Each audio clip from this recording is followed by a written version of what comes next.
রোহিঙ্গা সংকট সমাধানে গুতেরেসের আশ্বাস, প্রত্যাবাসন নিয়ে ভাবছে না জাতিসংঘ, দাবি বিশ্লেষকদের ঢাকাকেই হতে হবে উদ্যোগী। যতগুলো আমরা কনফারেন্স দেখছি যে কই আরাকান আর্মিও নেই, মিয়ানমারও নেই। জাতিসংঘ কিছু করতে পারলে তো গত 7 বছরই করতে পারতো, এই সমাধান আমাকেই করতে হবে। জাতিসংঘ মহাসচিবের সঙ্গে বিভিন্ন দলের বৈঠক, দ্রুত নির্বাচনের পক্ষে বিএনপি, আগে সংবিধান পরিবর্তন চায় এনসিপি। বুয়েট ছাত্র আবরার হত্যা মামলায় দণ্ডিত আসামিদের ডেথ রেফারেন্স ও আপিলের উপর রায় আজ, হাইকোর্ট বেঞ্চে কার্যতালিকায়। আইনশৃঙ্খলার অবনতির কারণে ধর্ষণ সহিংসতার ঘটনা বাড়ছে, গেল 2 মাসে দেশে ধর্ষণের শিকার 97 জন শিশু ও নারী। ঈদকে ঘিরে জমজমাট হয়ে উঠেছে ব্রাহ্মণবাড়িয়ার পাদুকা শিল্প, জুতা কিনতে অর্ধশতাধিক কারখানায় পাইকারীদের ভিড়। যুদ্ধবিরতি আলোচনায় বসতে পুতিনকে সর্বোচ্চ চাপ দেওয়া হবে বলেন ব্রিটিশ প্রধানমন্ত্রী, 26 দেশের নেতার ভার্চুয়াল সামিট। এবং মাহমুদুল্লাহকে ক্রিকেট বোর্ডে দেখতে চান বিসিবি সভাপতি, টি-20তে নতুন অধিনায়কের ব্যাপারে সিদ্ধান্ত আগামী সভায়। দেখছিলেন শিরোনাম সংবাদ সকালের সঙ্গে আছি আমি আয়েশা বুবলি। এবার বিস্তারিত। জাতীয় সংলাপের মাধ্যমে বাংলাদেশের শান্তি ও স্থিতিশীলতা ফিরিয়ে আনতে সহযোগিতা করতে প্রস্তুত জাতিসংঘ। রোহিঙ্গা সংকট সমাধানে বাংলাদেশকে সর্বাত্মক সহায়তা দেওয়া হবে বলে জানান জাতিসংঘের মহাসচিব Antonio Guterres.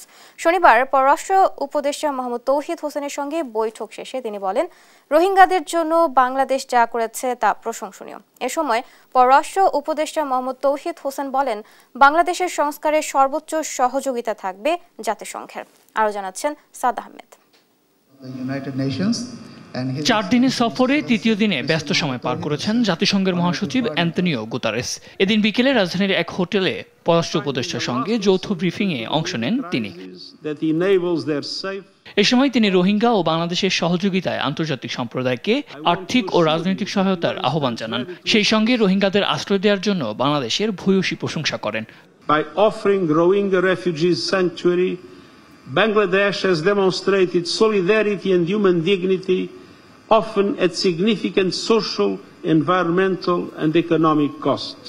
Strongly appeal to the international community to allow us to avoid this tragedy. In this spirit, we will continue standing with the people of Bangladesh as you navigate the challenges and opportunities ahead. গণতন্ত্র ও উন্নয়নের পথে এগিয়ে নিতে বাংলাদেশের জনগণের আশাবাদের কথা উল্লেখ করে অ্যান্টনিও গুতেরেস বলেন, দেশটি এখন একটি গুরুত্বপূর্ণ সময় পার করছে। সংস্কার ও পরিবর্তনের পথে জাতিসংঘ বাংলাদেশকে সব ধরনের সহযোগিতা করবে বলেও জানান তিনি। I am particularly pleased to be in Bangladesh at this important moment in your national journey. As the country undergoes a significant transition under the leadership of Chief Advisor Yunus, I recognize the people's hope for a future of greater democracy, justice and prosperity. The international community must play its part in supporting your efforts towards a just, inclusive and prosperous future. আলোচনা শেষে পররাষ্ট্র উপদেষ্টা জানান, বাংলাদেশের সংস্কারে সর্বোচ্চ সহযোগিতা থাকবে জাতিসংঘের। He appreciated the complexities of the reform process for a free and fair election and a real transformation of the country. He promised the UN's total commitment to the reform process under the leadership of Honorable Chief Advisor and said he will do whatever he can to support the endeavors of the interim government and stand by Bangladesh and its people. Rohingya প্রত্যাবাসনে জাতিসংঘের সর্বাত্মক সহযোগিতার আশ্বাসের পাশাপাশি তিনি জানান, এখনই সময় মিয়ানমারের সব পক্ষের উপর চাপ প্রয়োগ করার। And it is time that we unify our efforts to press on the Myanmar authorities. জাতিসংঘের মহাসচিব অ্যান্টনিও গুতেরেসের বাংলাদেশ সফর অন্তর্বর্তী সরকার এবং ভবিষ্যৎ বাংলাদেশের জন্য অত্যন্ত অর্থবহ বলে মন্তব্য করেন পররাষ্ট্র উপদেষ্টা। সাদ আহমেদ, দেশ টিভি, ঢাকা। রোহিঙ্গা সংকট সমাধান জাতিসংঘের পক্ষে সম্ভব না, তাদের আগ্রহ তহবিল সংগ্রহে, রোহিঙ্গা প্রত্যাবাসনে নয়। এ নিয়ে তারা ভাবছেও না, এমনটাই মনে করছেন বিশ্লেষকরা। তাই তাদের পরামর্শ, স্থায়ী সমাধান পেতে বাংলাদেশকেই মিয়ানমারের সঙ্গে সমঝোতায় পৌঁছাতে হবে। আরো জানাচ্ছেন জান্নাতুল মোহনা। বৃহস্পতিবার দ্বিতীয়বার বাংলাদেশ সফরে আসেন জাতিসংঘ মহাসচিব আন্তোনিও গুতেরেস। প্রধান উদ্দেশ্য কক্সবাজারে অবস্থানরত রোহিঙ্গা শরণার্থী শিবির পরিদর্শন। কি এমন উদ্বেগজনক পরিস্থিতি তৈরি হলো যার জন্য স্বয়ং হাজির জাতিসংঘের মহাসচিব? মূলত ইউএসএইড সহ বেশ কিছু সংস্থার তহবিল কাটছাঁটি এর অন্যতম প্রধান কারণ, যার প্রভাবে সরাসরি ক্ষতিগ্রস্ত হবে রোহিঙ্গারা। শুক্রবার রোহিঙ্গা ক্যাম্প পরিদর্শন শেষে দুঃখ প্রকাশ করে জাতিসংঘ মহাসচিব বলেন, গভীর মানবিক সংকটে পড়তে যাচ্ছে বাস্তুচ্যুত এ জনগোষ্ঠী। এজন্য আন্তর্জাতিক সম্প্রদায়কে জরুরি তহবিল গঠনের আহ্বান জানান তিনি। প্রায় 7 বছর ধরে বাংলাদেশে অবস্থানরত রোহিঙ্গা জনগোষ্ঠীর সংখ্যা 12 লাখের বেশি। দিন দিন যা বেড়েই চলছে। এই সংকট মোকাবেলায় স্থায়ী কোনো সমাধান এখনো আলোর মুখ দেখেনি। যদিও অনেকের ধারণা জাতিসংঘ মহাসচিবের এ সফরে হয়তো কোনো সমাধান আসতে পারে, কিন্তু কূটনৈতিক বিশ্লেষকদের পর্যবেক্ষণ, রোহিঙ্গা প্রত্যাবাসনে জাতিসংঘের মাথা ব্যথাই নেই। তারা ব্যস্ত তহবিল সংগ্রহে। তাই বাংলাদেশকেই সমাধান বের করতে হবে। জাতিসংঘ কিছু করতে পারলে তো গত 7 বছরই করতে পারতো, তাই না? তাহলে এখন কেন করতে যাবে? রিপ্যাট্রিয়েশন হওয়ার পরের দিন, যদি ধরেই নেই রিপ্যাট্রিয়েশন পরের দিন, তার হেলথ কে দেখবে? কোথায় মেডিসিন পাবে? কোথায় তার ফার্মাসিউটিক্যাল কোম্পানি কটা লাগবে? তো জাতিসংঘ এই কাজটা করছে না কেন? এই ঘোরাফেরা না করে জাতিসংঘ এই কাজটাও যদি করতো, যে হ্যাঁ আমার কাজ অলরেডি করা আছে, আমি এখন নেগোসিয়েশনে বসতে পারি। যতগুলো আমরা কনফারেন্স দেখছি যে কই আরাকান আর্মিও নেই, মিয়ানমারও নেই, তাহলে আমি কার সাথে সমাধান করব? তারা কখনো আগেও সিরিয়াস ছিল বলে আমার মনে হয় না, এখনো তারা সিরিয়াস নেই। এই সমাধান আমাকেই করতে হবে। বাস্তুচ্যুত রোহিঙ্গা জনগোষ্ঠীকে দ্রুত নিজ মাতৃভূমি মিয়ানমারে পাঠাতে আন্তর্জাতিক সম্প্রদায়েরও সহযোগিতা প্রয়োজন বলে মনে করছেন বিশ্লেষকরা। জান্নাতুল মোহনা, দেশ টিভি, ঢাকা। বুয়েট ছাত্র আবরার ফাহাদ হত্যা মামলায় দণ্ডিত আসামিদের ডেথ রেফারেন্স ও আপিলের উপর আজ রায় ঘোষণা করবেন হাইকোর্ট। বিচারপতি একেএম আসাদুজ্জামান, বিচারপতি সৈয়দ এনায়েত হোসেনের হাইকোর্ট বেঞ্চে রায় ঘোষণার জন্য মামলাটি কার্যতালিকায় এসেছে।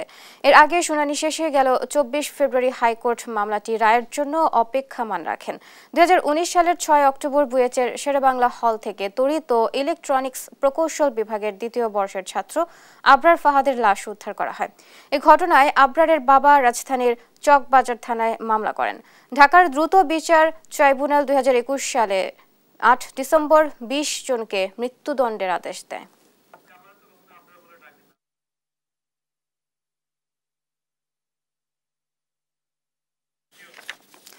গেল 2 মাসে দেশে 97 কন্যা শিশু নারী ধর্ষণের শিকার হয়েছে। গণমাধ্যমের তথ্য মতে এসব ধর্ষণ বেশিরভাগই পরিচিতজন দ্বারা ঘটেছে। অপরাধ বিশ্লেষকরা বলছেন, দেশের আইন শৃঙ্খলার অবনতির কারণে ধর্ষণ সহিংসতার ঘটনা বাড়ছে। পাশাপাশি পরিবারে গাফিলতি রয়েছে। সরকার 90 দিনের মধ্যে শিশু ধর্ষণের বিচার কাজ সম্পন্ন করার ঘোষণা দিলেও তার সত্যিকারের বাস্তবায়ন দেখতে চায় সাধারণ মানুষ। শাহাদাত নিশাদের বিশেষ রিপোর্ট।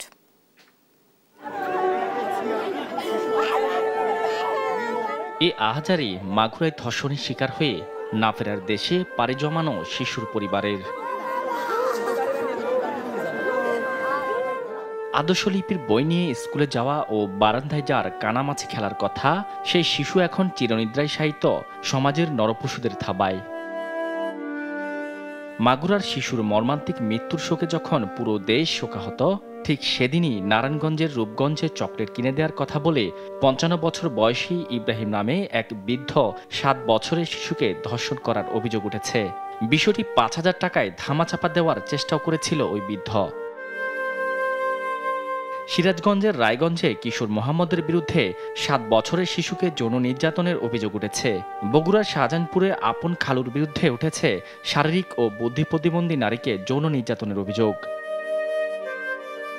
গণমাধ্যমের তথ্যমতে গেল 2 মাসে 97 কন্যা শিশু ও নারী ধর্ষণের শিকার হয়েছে।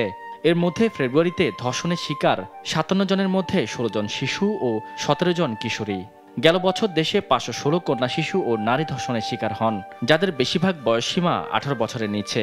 ইউনিসেফের তথ্যমতে পৃথিবীতে এই মুহূর্তে 18 বছরের নিচে 37 কোটি নারী, অর্থাৎ প্রতি 8 জনের 1 জন নারী 18 বছর বয়স হবার আগেই ধর্ষণ বা যৌন নির্যাতনের শিকার হয়েছেন।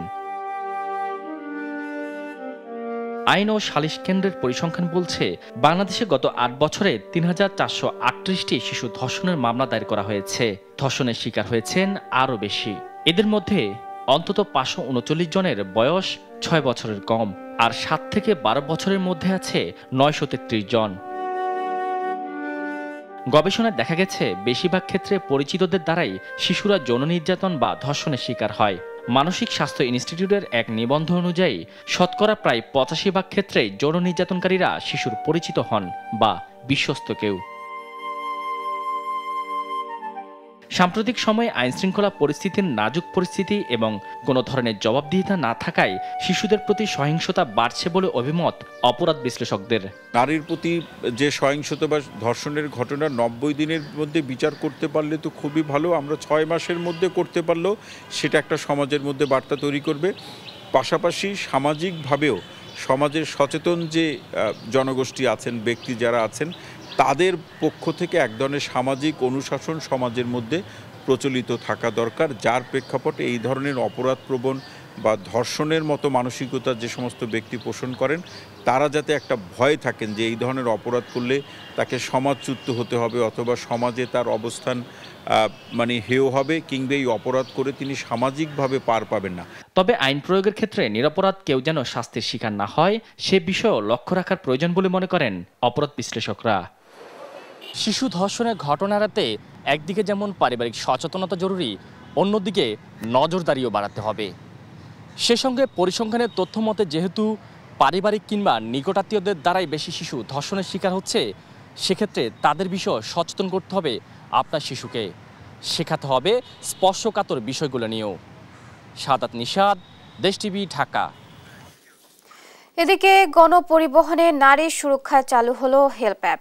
এই অ্যাপে নারীর প্রতি সহিংসতার কোনো ঘটনা লিপিবদ্ধ হলে তাৎক্ষণিকভাবে তা এফআইআর হিসেবে গণ্য হবে বলে জানিয়েছেন ডিএমপি কমিশনার। শাহাদাত নিশাদের রিপোর্ট জানাচ্ছেন মোহাম্মদ আলাউদ্দিন। সম্প্রতি বেড়েছে নারী ও শিশু ধর্ষণ ও নারী নির্যাতনের ঘটনা। এমন বিষয়টিকে সামনে রেখে ব্রডকাস্ট জার্নালিস্ট সেন্টার বিজেসি ও সুইচ বাংলাদেশ ফাউন্ডেশন যৌথভাবে একটি অ্যাপ ভিত্তিক পরিষেবা হেল্প চালু করেছে, যা গণপরিবহনে নারীদের নিরাপত্তা নিশ্চিতে সহায়ক ভূমিকা পালন করবে, যা ইপটিজিং বা যৌন নিপীড়নের জন্য তৎক্ষণাৎ সহায়তা চাইতে পারবেন নারীরা।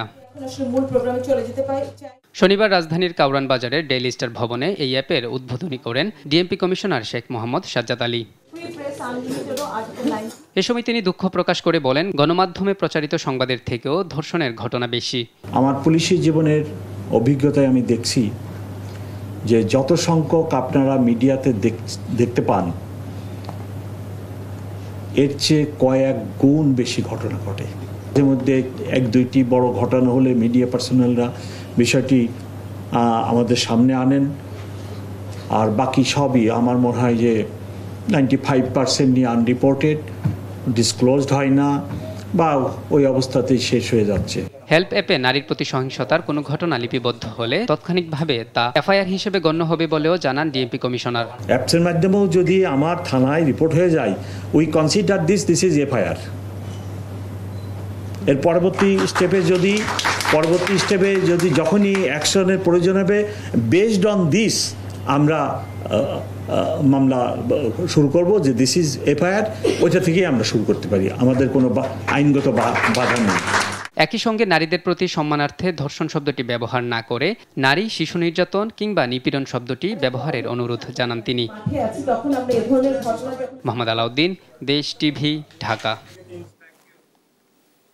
হত্যা, চাঁদাবাজি ও অপহরণ মামলার আসামি এজাজ ওরফে হেজাজ ডিবি হেফাজতে মারা গেছেন। শনিবার মৃত্যুর পর তার মরদেহ ঢাকা মেডিকেল কলেজ হাসপাতালের মর্গে রাখা হয়।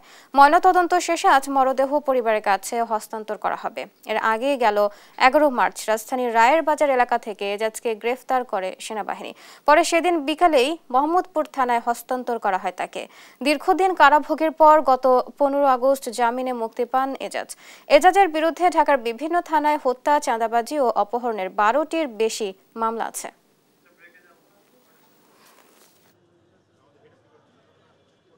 ও খুব ভালো ছেলে ছিল এবং সবার সাথে মিশতো। হঠাৎ করে ইফতার পার্টি থেকে ওরে উঠাই নিয়ে গেছে, তারপর যে কি করলো আমরা নিজেরা জানি না। এটা আমরা সুষ্ঠু তদন্ত এবং বিচার চাই। হাজত থেকে সে জামিন পাইছে, জামিন পাওয়ার পরে কেন তাকে আবার এই মৃত্যুর কাতারে দাঁড় করাইয়া দিল? সুস্থ মানুষ মনে করি না, অসুস্থ করাইয়া তাকে মৃত্যুর কুলে ঢাইলা দিছে।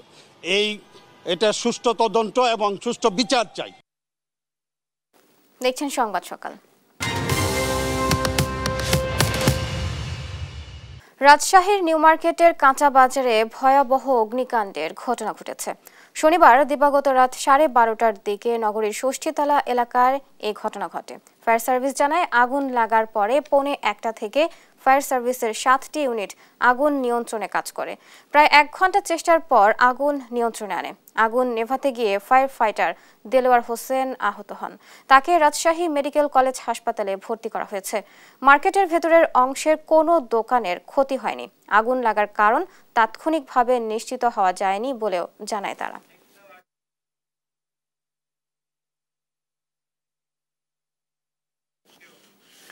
সাতক্ষীরার রাস্তাগুলোতে 3 হুইলার সহ বিভিন্ন যান বেড়ে যাওয়ায় প্রতিদিনই দেখা যাচ্ছে যানজট। এতে চরম দুর্ভোগে পড়েছেন সাধারণ মানুষ। এ নিয়ে আরও জানাতে সরাসরি যুক্ত হচ্ছেন সহকর্মী শরীফুল্লাহ কায়সার সুমন। সুমন, যানজটের প্রধান কারণগুলো কি এবং সংশ্লিষ্ট কর্তৃপক্ষ এ নিয়ে কোনো ব্যবস্থা নিয়েছে কিনা এই বিষয়ে জানাবেন। বুবলি, দাঁড়িয়ে আছি সাতক্ষীরার প্রধান সড়ক নিউ মার্কেট এলাকা, অর্থাৎ সাতক্ষীরা 0 পয়েন্ট যেটি।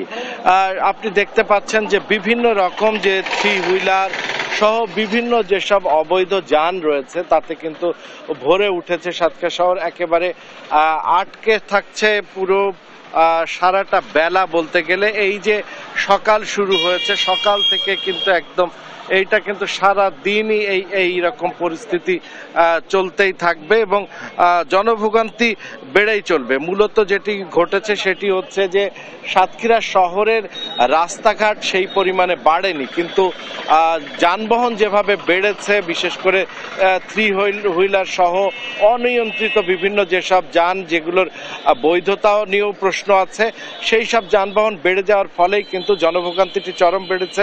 অফিস আদালত থেকে শুরু করে শিক্ষা প্রতিষ্ঠান বিভিন্ন ক্ষেত্রেই কিন্তু এর শিকার হচ্ছে সাধারণ মানুষ।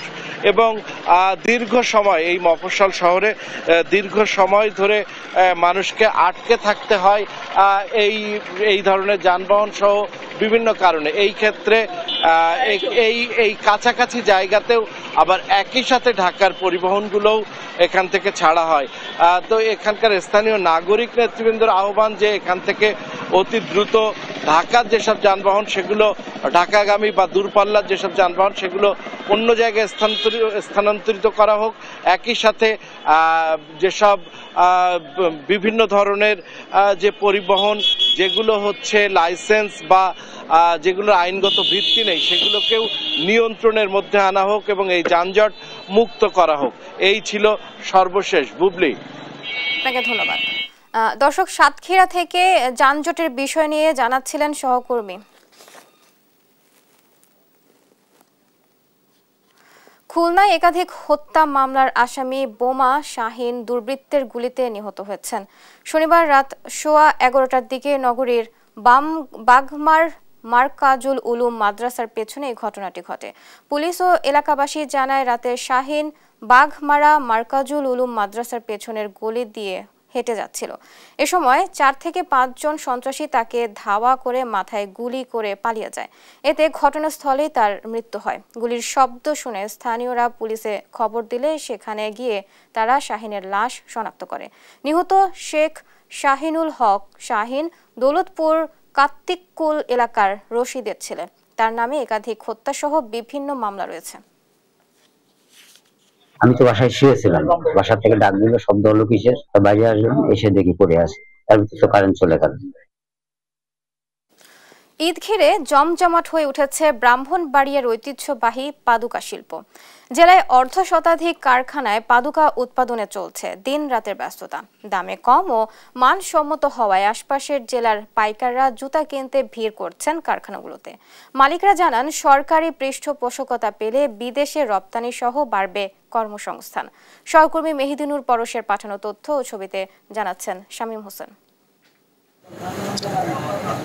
ঈদ ঘনিয়ে আসায় কর্মব্যস্ততা চলছে ব্রাহ্মণবাড়িয়ার 1/2 শতাধিক পাদুকা কারখানায়। ক্রেতার চাহিদা মাথায় রেখে কারখানাগুলোতে তৈরি হচ্ছে নারী, পুরুষ ও শিশুদের জন্য বাহারি জুতা।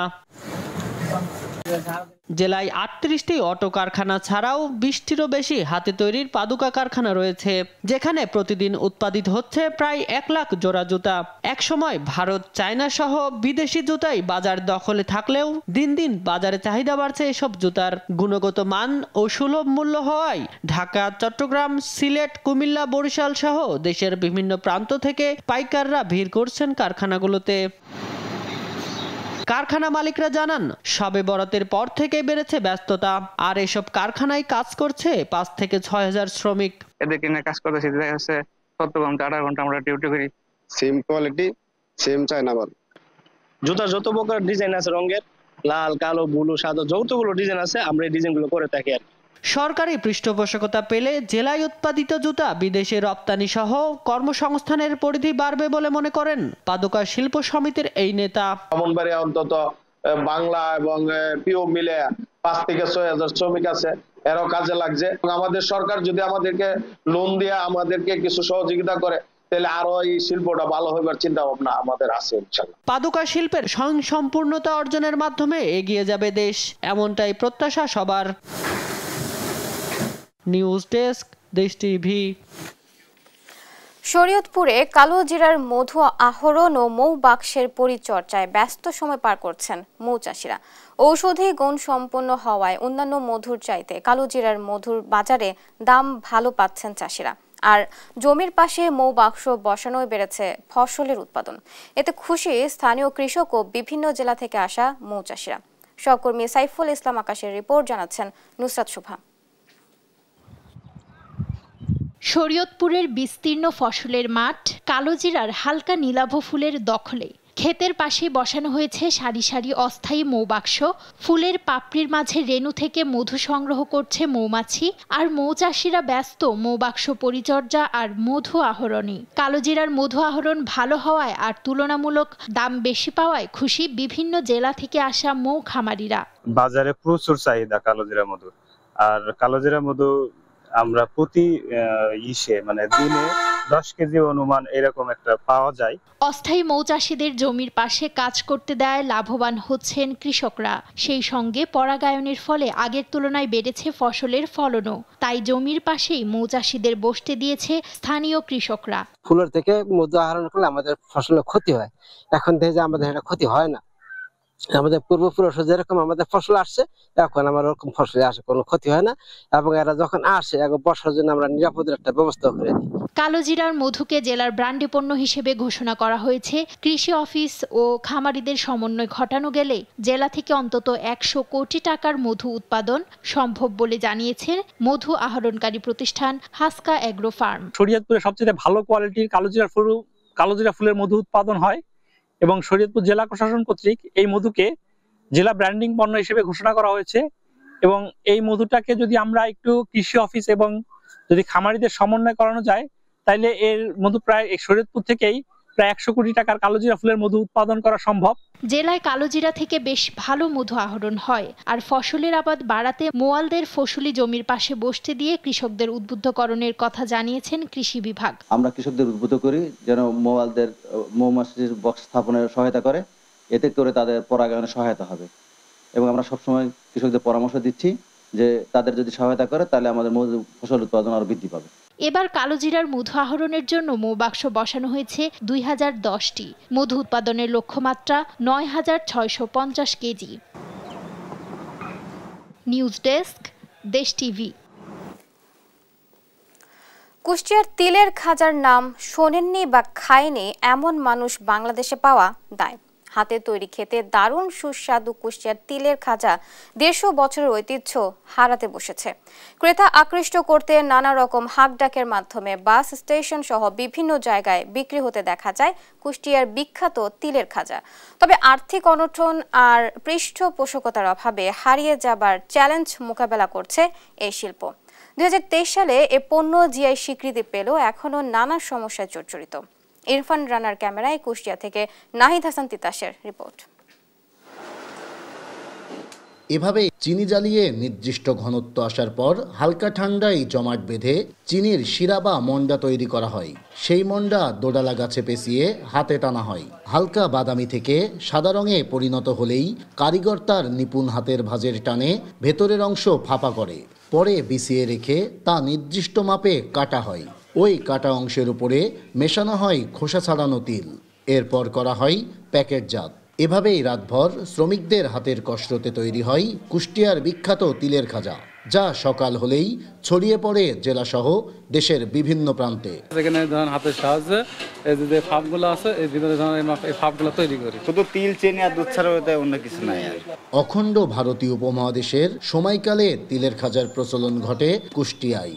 সে সময় বেশ কয়েকটি কারখানা থাকলেও বর্তমানে বিখ্যাত ভাই ভাই তিলের খাজা নামে মিলপাড়ায় এখন একটি মাত্রই কারখানা রয়েছে। স্বাধীনতার পর দেশের অনেক কিছু বদলালেও ভাগ্য বদলায়নি এ শিল্পের সাথে জড়িতদের। চিনি ও তিলের দাম বাড়ায়, লাভ অনেক কমে যাওয়ায় সংকটের মধ্যে পড়েছে এই শিল্প। 2023 সালে এই পণ্য জিআই স্বীকৃতি পেলেও এখনও নানা সমস্যায় জর্জরিত। এখন আমরা 20-22 জন আছে, সরকার কিছু অনুদান দিত আমাদের, আমরা 4% লাভ হইলে মালটা কিনে রাখতাম, টুকটাক ব্যবসা আমাদের ভালো হয়। আমাদের অন্য সাইড কোনো কিছু লাগবে না, শুধু ব্যাংকের লোনটা দিলে আমরা দেখা যায় লক্ষ লক্ষ টাকার তিল যদি স্টক করে রাখে, এটা দিয়ে আমাদের দেখা যায় কারখানা 12 মাস সুন্দরভাবে চালাতে পারবো। মজাদার সুস্বাদু এই তিলের খাজা এখনো ছোট বড় বৃদ্ধ সবার মন কাড়ে। দামে কম বলে এই পণ্য খুবই জনপ্রিয় সবার কাছে। আজকে নিয়েছে আপনার 5 কেজির মতো নিয়ে আসে, তো আমাদের বেচা কিনা করতে কিছু থাকেও যায়, 2 দিন লাগে যায়। খুবই সুস্বাদু এবং ভালো, এবং এটা জিআই স্বীকৃতিপ্রাপ্ত, তাই আমরা কুষ্টিয়াবাসী এর জন্য গর্বিত। কুষ্টিয়ার ব্র্যান্ডিং এই শিল্পকে টিকিয়ে রাখতে এর সাথে জড়িতদের সব ধরনের সহযোগিতার আশ্বাস জেলা প্রশাসকের। যারা সংশ্লিষ্ট আছেন তারা যদি আমাদের কাছে এসে আমাদের কাছে লিখিতভাবে জানান যে তাদের এই সমস্ত আর্থিক সহযোগিতা প্রয়োজন, ঋণ প্রয়োজন, শুধু তাই নয়, ঋণের বাইরেও যদি আমাদের কোনো সুযোগ থাকে, যে সমস্ত সুযোগ আমরা সরকারের পক্ষ থেকে দিয়ে থাকি বিভিন্ন এসএমই এন্টারপ্রেনারদের, অবশ্যই আমি সবগুলা তাদের জন্য ব্যবস্থা করব। জিআই স্বীকৃতিপ্রাপ্ত বিলুপ্তপ্রায় এই শিল্পকে টিকিয়ে রাখতে দ্রুত বাস্তবসম্মত পদক্ষেপের দাবি জেলাবাসীর। নাইদা সান্তিতাস, দেশ টিভি, কুষ্টিয়া। খুলনার তালাবওয়ালা জামে মসজিদের ভেতর ও বাইরের সৌন্দর্য এবং আলোকসজ্জায় মুগ্ধ দর্শনার্থীরা। নামাজ পড়তে আসার পাশাপাশি দূর দূরান্ত থেকে মসজিদটি দেখতে আসে অনেকেই। খুলনা বিভাগের মধ্যে সবথেকে দৃষ্টিনন্দন মসজিদ এটা, দাবি দর্শনার্থীদের। সহকর্মী নূর ইসলাম রকির পাঠানো তথ্য ও ছবিতে জানাচ্ছেন অঙ্কন চৌধুরী। খুলনা বিভাগের সর্বোচ্চ মিনার 226 ফুট উঁচু তালাবওয়ালা জামে মসজিদটি মুসলমান পাড়ায় অবস্থিত। মসজিদটির 4টি গম্বুজ রয়েছে এবং এর সঙ্গে জামিয়া ইসলামিয়া আরাবিয়া দারুল উলুম মাদ্রাসা অবস্থিত।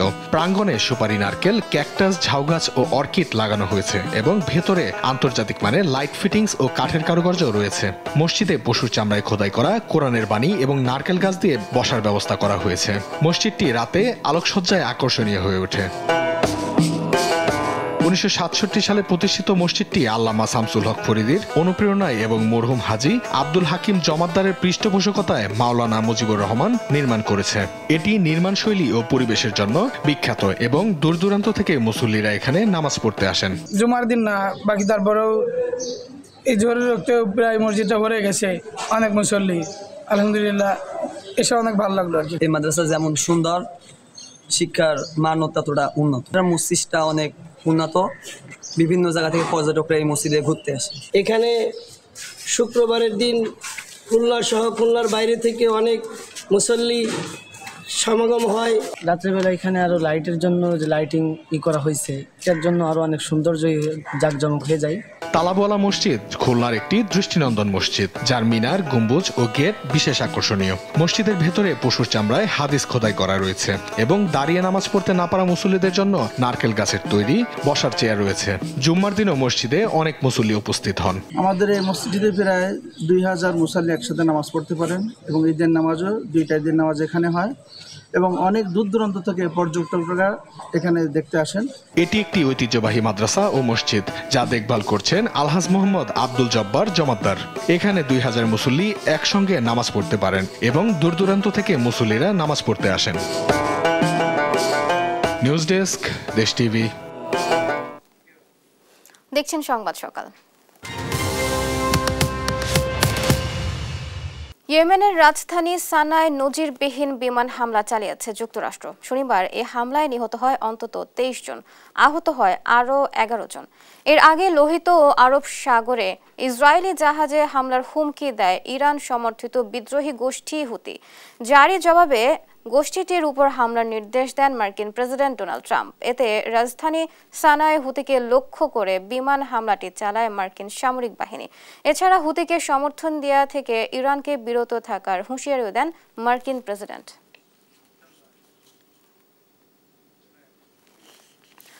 যুক্তরাষ্ট্রের মধ্য ও দক্ষিণাঞ্চলে টর্নেডো ও ঝড়ের আঘাতে নিহত অন্তত 30 জন। এর মধ্যে মিসৌরি অঙ্গরাজ্যে নিহত হয় 12 জন। জাতীয় আবহাওয়া কেন্দ্র জানায় শুক্রবার রাত ও শনিবার ভোর পর্যন্ত 26টি টর্নেডো আঘাত হানে যুক্তরাষ্ট্রে। ঝড়ের আঘাতে ধ্বংসস্তূপে পরিণত হয় 5টি অঙ্গরাজ্যের অসংখ্য বাড়িঘর। তীব্র বাতাস ও বজ্রপাতের পূর্বাভাস থাকায় জারি করা হয় জরুরি ব্যবস্থা।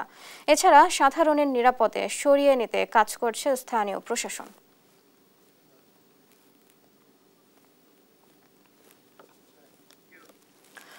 যুদ্ধবিরতির আলোচনার টেবিলে পুতিনকে বসাতে সর্বোচ্চ চাপ প্রয়োগ করার কথা জানিয়েছেন ব্রিটিশ প্রধানমন্ত্রী কিয়ার স্টারমার। শনিবার 26 দেশের নেতার ভার্চুয়াল সামিটে এই কথা বলেন তিনি। এ সময় স্টারমার ও জেলেনস্কি দাবি করেন পুতিন ইচ্ছে করে যুদ্ধবিরতি কার্যকরে দেরি করছে। আরবিদ আফসারের রিপোর্ট। রুশ ইউক্রেন যুদ্ধে 30 দিনের যুদ্ধবিরতি কার্যকরের জন্য একের পর এক আলোচনার টেবিলে বসছে পশ্চিমা বিশ্ব। এরই মাঝে উভয় পক্ষ চালাচ্ছে পাল্টাপাল্টি হামলা। পুতিনকে চাপে রাখতে শনিবার ভার্চুয়াল সামিটে নেটো ও ইউরোপিয়ান ইউনিয়ন সহ যুক্ত হয়েছে 26 দেশের নেতারা। সম্মেলনের আয়োজন করেন ব্রিটিশ প্রধানমন্ত্রী কিয়ার স্টারমার। বলেন, পুতিনকে আলোচনার টেবিলে বসাতে সর্বোচ্চ চাপ প্রয়োগ করা হবে। রুশ প্রেসিডেন্ট যদি আসলেই শান্তি চান তবে ইউক্রেনে সব ধরনের আগ্রাসন বন্ধ করার পাশাপাশি শান্তি চুক্তি মেনে নিতে হবে। আমার মনে হয় তিনি একসময় না একসময় যুদ্ধবিরতির আলোচনায় সশরীরে উপস্থিত থাকবেন। রাশিয়া 30 দিন যুদ্ধবিরতি কার্যকরে ইচ্ছে করে সময় নিচ্ছে বলে অভিযোগ করেন ব্রিটিশ প্রধানমন্ত্রী। জেলেনস্কির যুদ্ধবিরতির আগ্রহের প্রশংসা করে তিনি আরও বলেন, কিয়েভ যুদ্ধবিরতির জন্য প্রস্তুত। এই জোটের মাধ্যমে আমরা দুপক্ষের মাঝে একটি ন্যায্য যুদ্ধবিরতি চুক্তির জন্য কাজ করব। পুতিনকে আলোচনার টেবিলে বসানোর জন্য আমরা সব ধরনের কার্যকরী পদক্ষেপ গ্রহণ করব। সম্মেলনে পুতিনকে সর্বোচ্চ চাপে রাখার বক্তব্যকে সমর্থন দিয়েছেন ইউক্রেনের প্রেসিডেন্ট ভলোদিমির জেলেনস্কি। পুতিন শুরু থেকে যুদ্ধবিরতির আলোচনায় বিলম্ব করছেন বলে পুনর্ব্যক্ত করেন তিনি। সেই সঙ্গে নিরাপত্তা নিশ্চয়তার বিষয়টি পশ্চিমা বিশ্বকে পরিষ্কার করে ব্যক্ত করার অনুরোধ জানান জেলেনস্কি। পুতিন ক্রুজ কন্ট্রোল নিয়ে মিথ্যাচার করছে বলেও দাবি করেন তিনি। সম্মেলনে রাশিয়ার উপর চাপ প্রয়োগের বিষয়ে সমর্থন দিয়েছেন ডাচ প্রধানমন্ত্রী, অস্ট্রেলিয়ার প্রধানমন্ত্রী সহ আরও অনেকেই। ইউরোপিয়ান কমিশনের প্রধান উর্সুলা ভন ডার লেয়েন বলেন, কথা রাখতে হলে পুতিনকে যুদ্ধবিরতির আলোচনায় বসতে হবে। সেই সময় পর্যন্ত ইউক্রেনকে সহায়তা করে যাবে European commission. Arbid Afsar, news desk, Desh TV. দেখছেন সংবাদ সকাল।